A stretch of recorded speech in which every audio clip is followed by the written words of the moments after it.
Welcome back, everybody. Hi. Welcome back to Fast with Miss R1, where you would usually find food, adventure, socializing, and travel. But this is going to be a little bit of a different vlog. I'm going to be answering a lot of the questions that people have had for a couple of months now.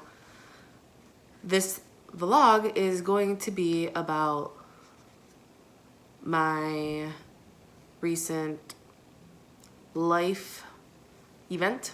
I don't know if you call it event. It's not a happy thing.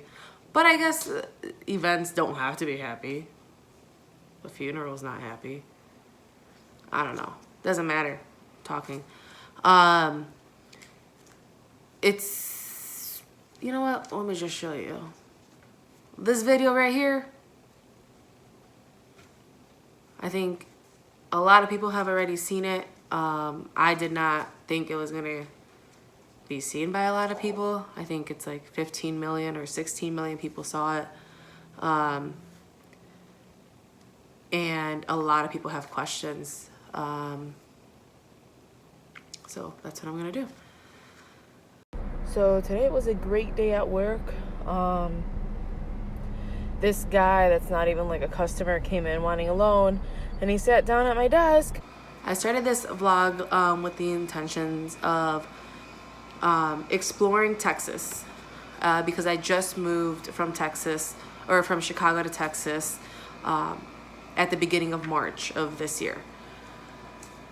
And I was like, you know what? I've never really lived in Texas for an extended amount of time. I'm gonna try the different foods, see what the bike life is out there, and document it, and let's go. But things didn't go exactly according to plan. Things got completely out of control, and well, life had a different plan for me. So moved here in from the time that I moved here to the time I felt really sick or that I went into liver failure, it was all in the blink of an eye. I had to like think about timelines because everything happened so fast. Moved in March, started working, was completely fine, or what I thought to be fine. And I had actually had some labs done, you know, when I first got here, just as a routine checkup. Everything was good. No pre-existing medical, nothing, blah, blah, blah. And then I just kept working and kept going about my life. I decided to have my first video of Fast with Miss R1. I decided to have it be of what I do when I travel for bike related stuff. I traveled, I had a track day for April, mid-April, end of April kind of. I had a track day in California at Chuckwalla with my good friends, and I was super excited to go. I couldn't wait. And most of all, I couldn't wait to get out of Texas. And the reason why I say I couldn't wait to get out of Texas is because Texas air is nasty. It is disgusting. It has mold. Texas air has mold in it. Okay? I thought I had COVID.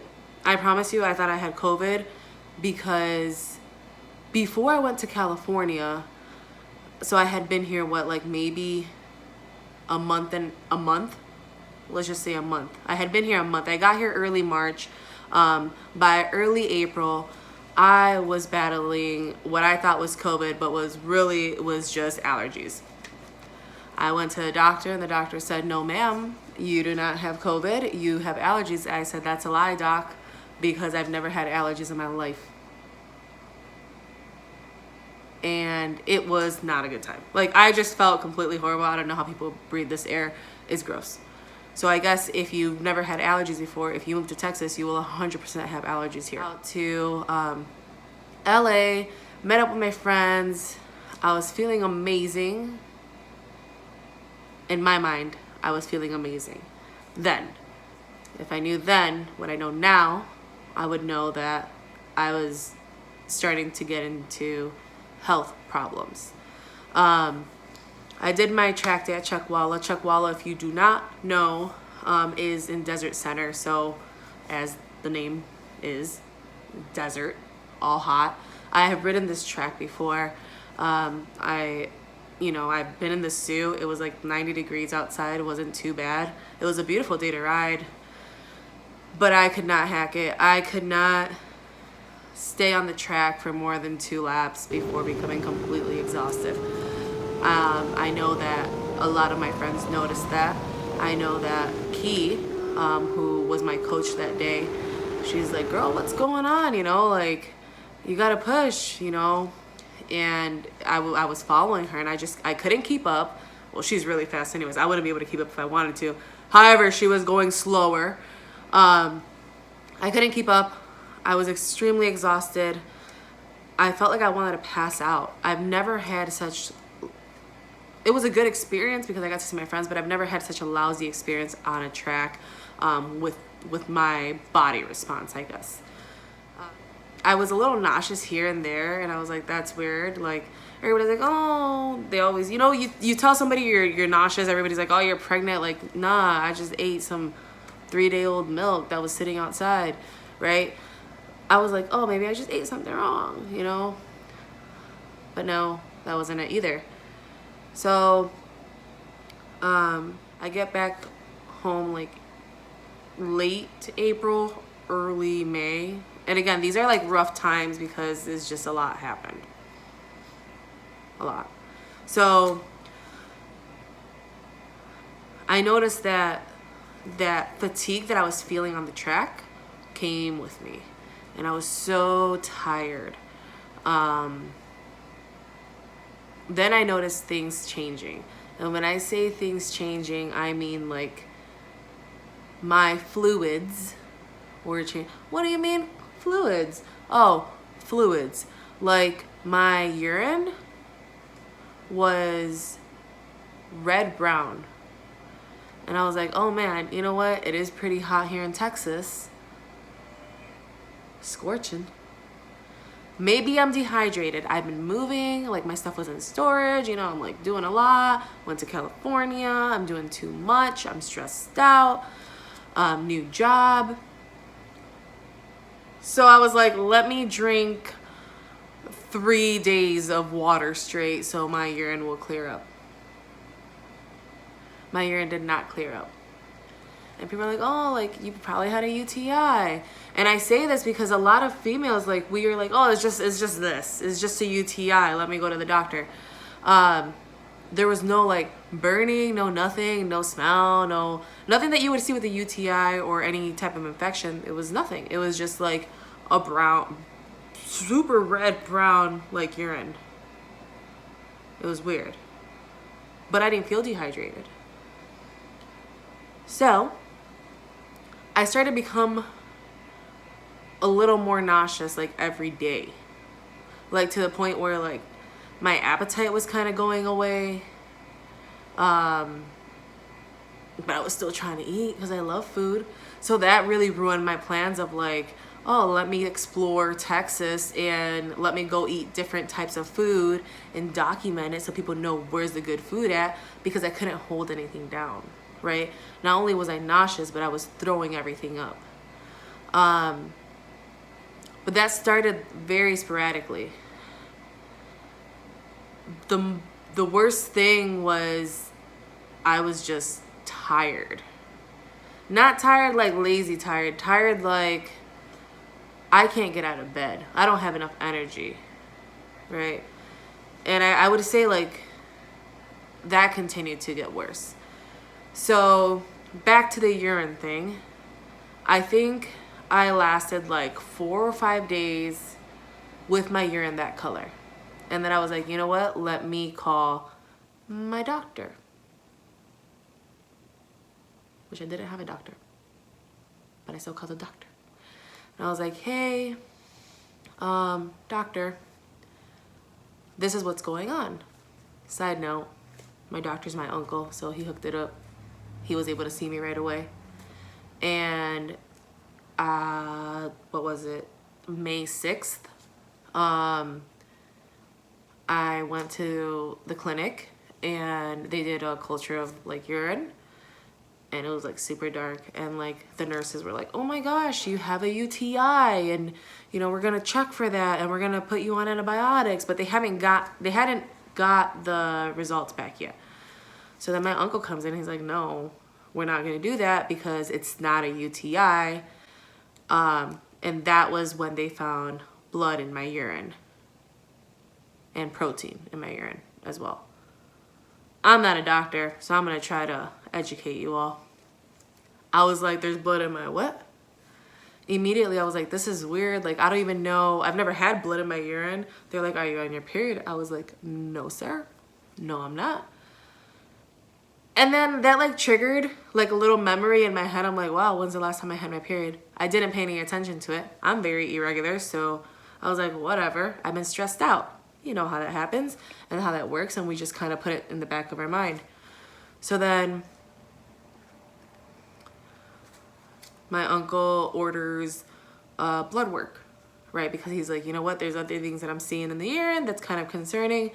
Let's go ahead and order a full panel. So they do blood, and then obviously some of them come back right away, and then some of them had to wait. So I think like 4 days after, he calls me and he tells me that he's gonna send me to a specialist. And it's gonna be a digestive disease doctor that has to see me. And I was like, because my urine's brown? Like, I was just so confused. But he explained to me that on the panel or on the blood work that he did, my liver enzymes were extremely high. Let me break down what liver enzymes are. So liver enzymes are supposed to be within a certain range, okay? Mine were completely not in that range. I think the first time that they checked, my ranges were like a few hundred. So I went to go see that specialist, and he was asking me a lot of questions. You know, he redid the panel, and just history. Have you ever had any gallstones, right? Because if you don't know how the body works, your gallbladder is right behind and almost attached to your liver, right behind. If sometimes when your gallbladder has gallbladder stones or gallstones or whatever you want to call it, it can block it can block the little vessel thingies. I'm not gonna go. Well, I guess I am gonna go because it is an informative video, so I am gonna go into details. It can block it, and it can make your liver enzymes elevate, right? Because everything's connected. So you know, he asked me, do you have a gallbladder still? Well, yes, I do. Have you been having any pain when you eat? And then like I got a little bit of a flash because like the previous week, I had gotten the worst stomach pain that I've ever had in my life. It woke me out of bed, and I was like in tears. That's how bad it was. And I was like, yeah, just once. But again, when things are happening just once, you don't really think about it because you're like, oh, it's just once. Maybe I ate something bad, right? He calls me a couple days later, and at this point, we're what, like, I don't know, a couple of weeks, 2 weeks maybe, since I got back from California. And he's like, hey, I need you to come back into the office because your liver enzymes are even higher. So I go back in, and let me throw this word out there that scares people. Hepatitis. Hepatitis. Itis of the HEPA. A little breakdown, a little knowledge for people that don't know. HEPA refers to anything that has to do with the liver. Itis is just inflammation of. So that's literally what that means. Just basic medical terminology that I learned in high school. Liver-itis just means something is inflamed or has inflammation, like laryngitis, appendicitis, right? All that stuff, okay? So he runs a full panel on me again and is trying to determine, like, have you ever had hepatitis A, B, C, like any hepatitis? And I was like, nah, I have not. Any history in your family of hepatitis? Nope. Any history of liver disease? Nope. Are you an alcoholic? I don't know why everybody likes to associate hepatitis with alcoholism. Do you use any drugs? All those answers was, no, I'm not an alcoholic. Do I drink? Yes, I do. Do I drink every day? No. Do I drink every weekend? No. I would like to say I drink socially. I don't know. But yeah. So he's like, okay, and then he's like, do you smoke? Do you do drugs? I have never done drugs in my life. I don't smoke. So I was like, no. And he's like, okay, are you taking any supplements? And I was like, supplements? Like, for what? And he's like, just any supplements at all. Anything to lose weight. Anything to improve performance at the gym. And I was like, no, I don't take anything at all. Any over-the-counter vitamins. Okay, vitamins, guys. Any vitamins you're taking. Any excessive Tylenol that you have been taking. Just all these questions that the answers were no to. I don't think I answered any question yes to, except for, have you had any serious, like, abdominal pain? Just that one night.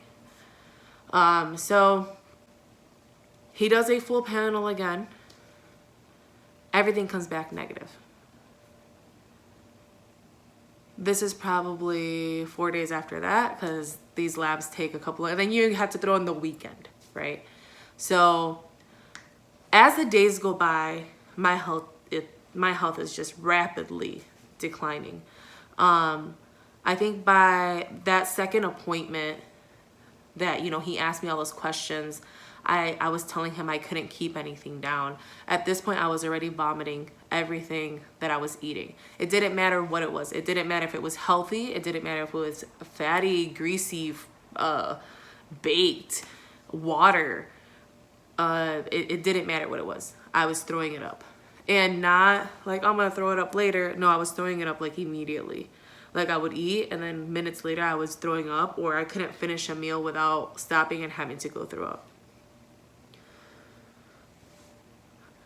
May 8th, 2 days after, Ozzy noticed a tint of yellow in my eyes. And again, this is before I seen the specialist, so my timelines are a little woo-hoo. I remember the day like it was yesterday. And I could probably tell you, I was so scared at that point. Because I didn't know what was going on. And we all have seen movies, or we all know something that when we think yellow eyes or yellow skin in an adult, which is different than when kids have yellow, like babies are yellow, you freak out. You're like, that's not good. That can't be good, because from what I have heard, yellowing in the eyes is like, you're not doing too good, And I looked at myself and I was like, oh, okay, like, this is pretty serious, I immediately called my uncle, and then that's, I had already set up the appointment with a specialist, but it was so scary. I remember getting out of the car and I was like, my eyes are yellow. Like, what? And the whole time that I'm in the mall, like, I'm trying to do the shopping, and I think I was, like, getting work clothes or something. I don't know. Because, again, I just started a new job. And I was like, man, my eyes are yellow. And I couldn't stop thinking about it, Anyways, fast forward, to, like, 2 weeks. I'm going to see the specialist, and He's doing all the works on me. Things that I've never, like, he scanned my liver, like ultrasounds and MRIs. I don't really know. He did everything, but could not figure out what was wrong. And I was so frustrated because by this point I was yellow. It was so fast. It was like every day I would wake up and I'd be more yellow. And I didn't realize how yellow my skin was until I look back and look at pictures that like were taken. And I was like, oh, I was like yellow. I definitely noticed my eyes. Like that was a given. It sucked. I think that's an understatement. The not knowing, the frustration, when you go to a doctor and they don't know what's wrong with you and your eyes are turning yellow, your skin is turning yellow, and you can't keep anything down, that's scary. And I would say I probably lost, and I know this sounds super exaggerated, but I probably lost anywhere from like 5 to 10 pounds a week because I remember I was like weighing myself because I could tell like my cheeks, like look at this, like my cheek bones and like just everything just sunk. And it wasn't like that, like, oh, I look good, like I look like slim thick. No, it was like that, like you're sick, something's wrong with you kind of look. And I told the doctor, I'm like, I just can't hold anything down. So he's like, you know what? I know I told you to stay away from sugars, but just eat whatever you can. Like, if all you can eat is candy, eat candy. If that one thing is terrible for your body, but you need to get something in you because you're not going to get any better until I find out what's wrong. So I started drinking Ensures, and if you don't know what Ensure is, it's like literally like a milkshake. Mostly like typically older people will use it to nourish themselves. But yeah, I was drinking Ensures and puking it back up because I couldn't even hold that down.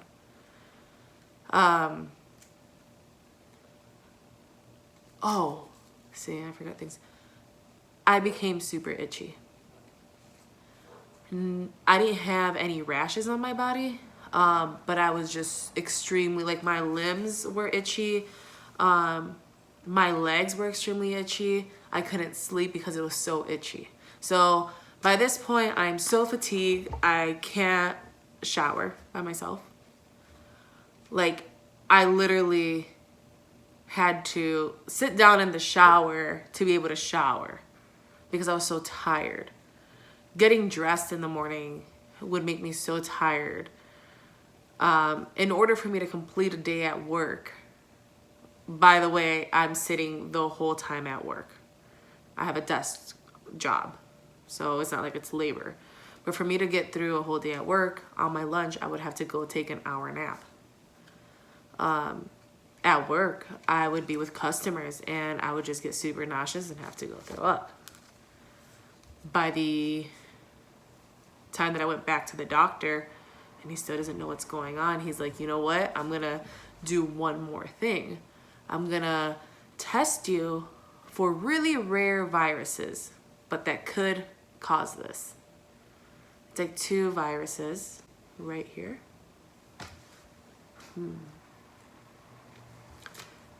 He gets the results, I guess, and tells me, you know what? You have the kissing virus, right?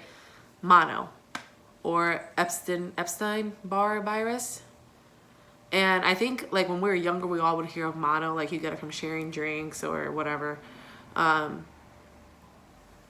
it's super rare in adults. And I guess when it's rare in adults, it can cause all these things to happen to your liver, which what was happening to me. So he's like, yeah, I think this is what you have.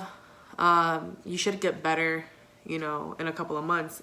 And I think hearing that was really discouraging because I was like, in a couple of months, like, I can't eat anything. I can't do anything for myself. Like, it's a struggle to get dressed, you know?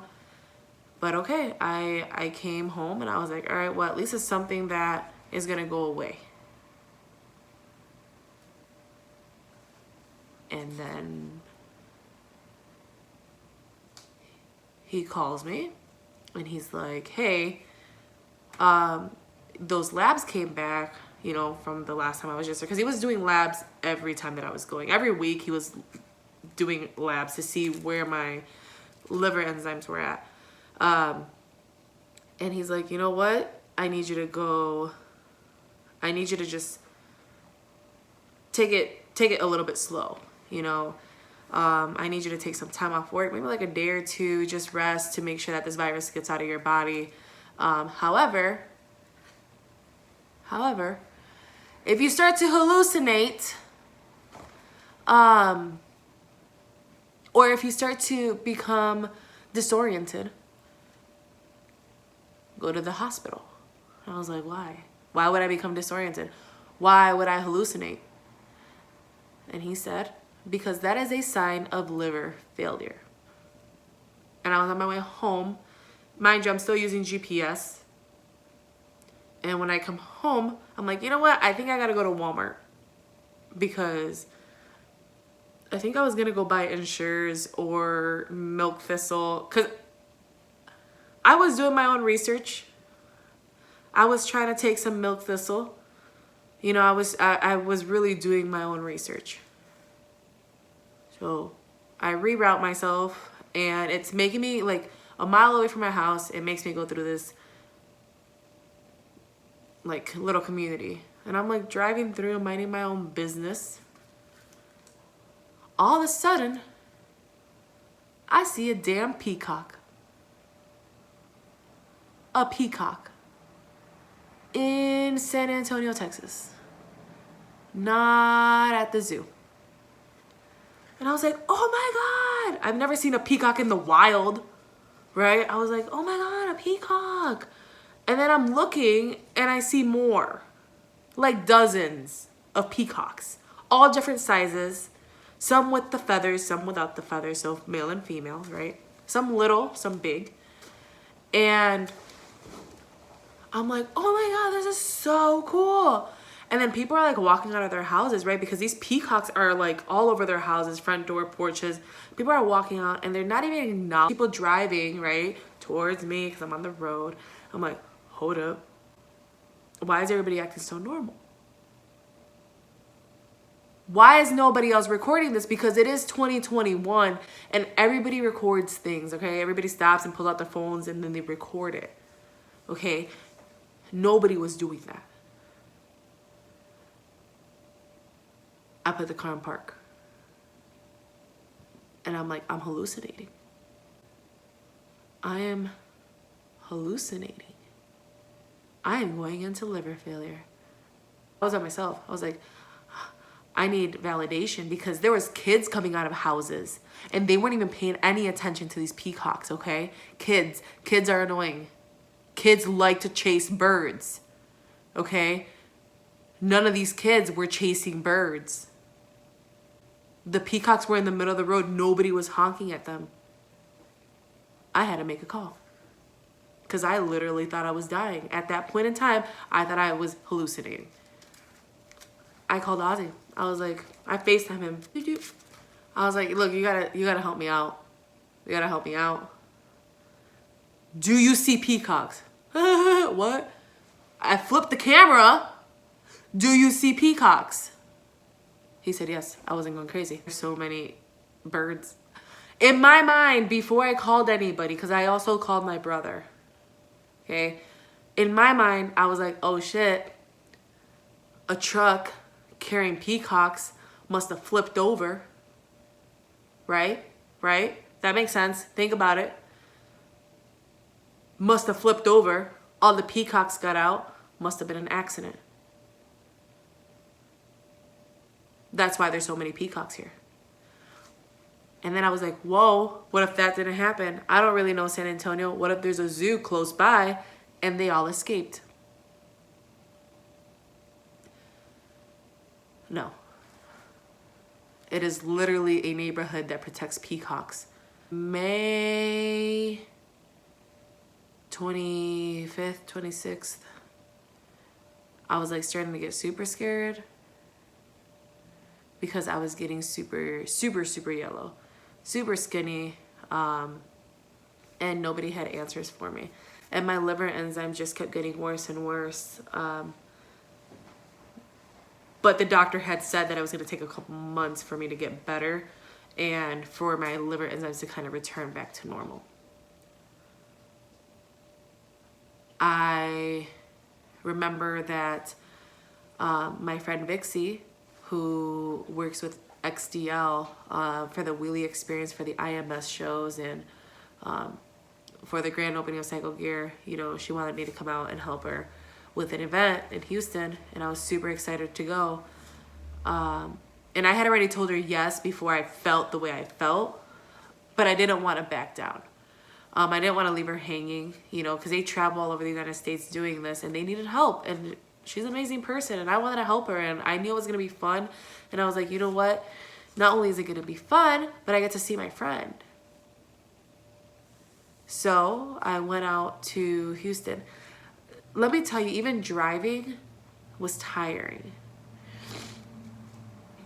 When I got to Houston, I believe I did text Vixie, and I let her know. She knew what was going on because I had texted her, and I told her. I let her know that I was not looking the best. And I think by this point in my journey, I had given up.